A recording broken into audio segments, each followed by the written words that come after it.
Hi friends, ബിഗിനേഴ്സിന് വേണ്ടിയിട്ട് പറയുന്നതാണ്. ഇപ്പോൾ നമുക്ക് ഒരു വണ്ടി എടുക്കാൻ വേണ്ടി പോകുന്ന സമയത്ത് നമുക്ക് ഏറ്റവും കൂടുതലായിട്ട് ബിഗിനേഴ്സിന് ഡൗട്ട് വരുന്നത് ഈ ലെവലിൽ സ്റ്റിയറിംഗ് നിൽക്കുന്ന സമയത്ത് നമ്മുടെ ടയർ ഏത് ഭാഗത്തേക്കാണ് നിൽക്കുന്നതാണ്. ഒരു തവണ രണ്ട് തവണ അങ്ങോട്ട് തിരിക്കുക, രണ്ട് തവണ അങ്ങോട്ട് തിരിക്കുക എന്നൊക്കെ.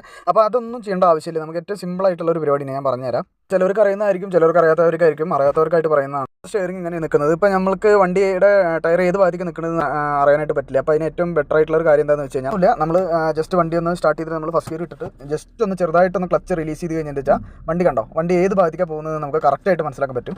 വളരെ ചെറിയ രീതിയിൽ തന്നെ നമുക്ക് ഒന്ന് അനക്കിയാൽ തന്നെ വണ്ടി ഏത് ഭാഗത്തേക്കാണ് പോകുന്നത് കറക്റ്റായിട്ട് മനസ്സിലാക്കാൻ പറ്റും. അല്ലാതെ നമ്മൾ 2-3 തവണ തിരിക്കേണ്ട ആവശ്യമൊന്നുമില്ല. ഇതിൻ്റെ താത്തിയിട്ട് നമുക്ക് നോക്കിയാലും ഇതേ രീതിയിൽ നമ്മൾ നോക്കിയാലും നമുക്ക് ടയറിൻ്റെ കറക്റ്റായിട്ടുള്ള പൊസിഷൻ നമുക്ക് മനസ്സിലാക്കാം. ഇല്ലത് ഇതിനും ഏറ്റവും എളുപ്പമായിട്ടുള്ള ഒരു കാര്യം എന്താണെന്ന് വെച്ച് കഴിഞ്ഞാൽ ഇതിൽ നമ്മൾ വണ്ടി എടുക്കാൻ വരുന്ന സമയത്ത് ജസ്റ്റ് ഒന്ന് നോക്കുക, ടയർ ഏത് പൊസിഷനിലാണ് നിൽക്കുന്നത് എന്നുള്ള കാര്യം ജസ്റ്റ് ഒന്ന് നോക്കി കഴിഞ്ഞിട്ട് നമുക്ക് ഒരു തവണ രണ്ട് തവണ അങ്ങോട്ടും ഇങ്ങോട്ടും തിരിക്കേണ്ട യാതൊരുവിധ ആവശ്യമില്ല. അല്ലാതെ തന്നെ നമുക്ക് ടയറിൻ്റെ പൊസിഷൻ സിമ്പിളായിട്ട് കണ്ടുപിടിക്കാവുന്നേ ഉള്ളൂ.